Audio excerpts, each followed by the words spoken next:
Welcome to the Idea Education. दोस्तों, आज आपको पीपीएससी की सबसे जो मेन और सबसे जो इम्पोर्टेंट बात है, जो बार बार मैं भी आपसे कर रहा हूं और बार बार प्रोफेसर हबीबुल्ला साहब भी आपसे कर रहे हैं कि पीपीएससी के अंदर अगर आपने पास होना है तो काइंडली नो रट्टा रट्टालाइजेशन के साथ आप पीपीएससी को क्लियर नहीं कर सकते।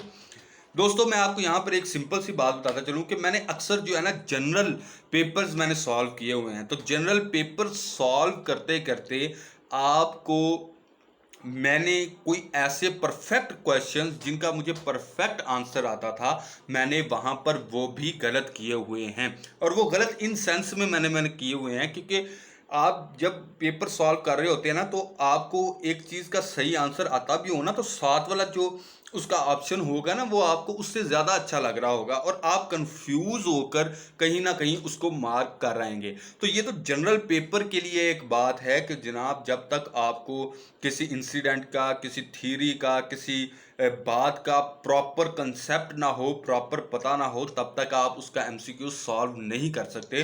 तो ये तो फिर आपकी फील्ड का क्वेश्चन है, कंप्यूटर साइंस का क्वेश्चन है। तो इसलिए याद रखें कि जब तक आप कंसेप्ट नहीं लेंगे तब तक आपको एमसीक्यूज आपका सॉल्व नहीं होगा। आप 2 लाख 3 लाख एमसीक्यूज वाली किताब पकड़ लें और उसके एमसीक्यूज को पकड़ के रट्टा लगाते जाएं, रट्टा लगाते जाएं, लेकिन आप ये चीज़ आजमा के देख लें कि जब आप 200वें एमसीक्यूज के ऊपर पहुंचेंगे तो पहला एमसीक्यूज आपको भूल चुका होगा, वो आप दोबारा से फिर रिवाइज करेंगे। तो रट्टा जो है, और ख़ास तौर पे एमसीक्यूज का, वो आपके लिए नुकसानदेह है। आप उसके ऊपर मत रहिए। हाँ, अगर रट्टा आपने बिल्कुल नहीं लगाना, अगर आप कंसेप्ट ले लेते हैं तो एमसीक्यूज जाए जहाँ से मर्जी आ जाए, एमसीक्यूज जिधर से मर्जी आ जाए, आप उसको सॉल्व कर लेंगे। ये 100% बात है। तो इसीलिए हमने बजाय इसके कि जिस तरह लोग कर रहे हैं, और बाकायदा लोग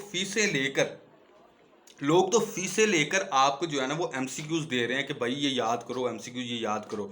और जो है ना, वो आप जितने मर्जी याद कर लें, मैं आपसे बेट लगाता हूँ कि आप जो है ना कभी भी एमसीक्यूज के साथ पूरा नहीं उतर पाएंगे। 10,000 एमसीक्यूज एक जगह होगा तो 20,000 एमसीक्यूज और जगह तैयार हो रहा होगा।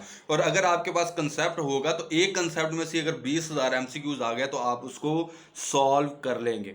तो इसीलिए हमने जो है ये कोशिश की है कि बजाय इसके कि आपको एमसीक्यूज के ऊपर डालने के, हम आपको डिस्क्रिप्टिव स्टडी के अंदर कंसेप्ट स्टडी के ऊपर लेकर जा रहे हैं। जिस तरह सर ने अपना lecture number 1 object oriented programming के ऊपर दे दिया आपको, और डेटाबेस मैनेजमेंट सिस्टम के ऊपर आज दूसरा लेक्चर है।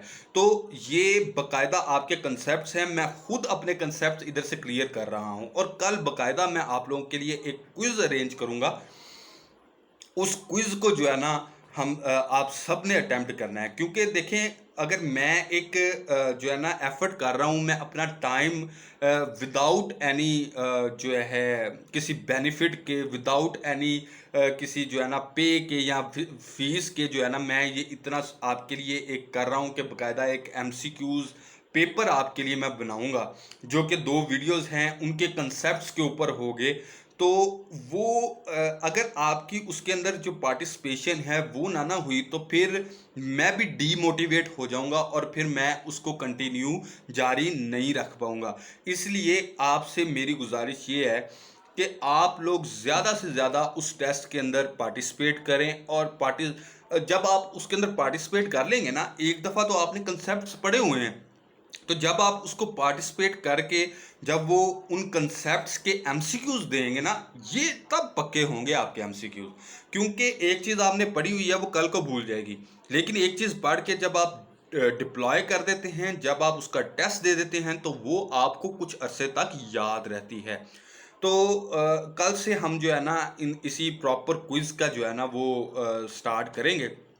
तो मेरी आप सब लोगों से रिक्वेस्ट भी है, आप लोगों से मेरी एडवाइस भी है कि आप लोग जो है बकायदा इसके अंदर पार्टिसिपेट करें, और जो है ना पार्टिसिपेट करके अपने जो कंसेप्ट्स हैं वो क्लियर कर लें।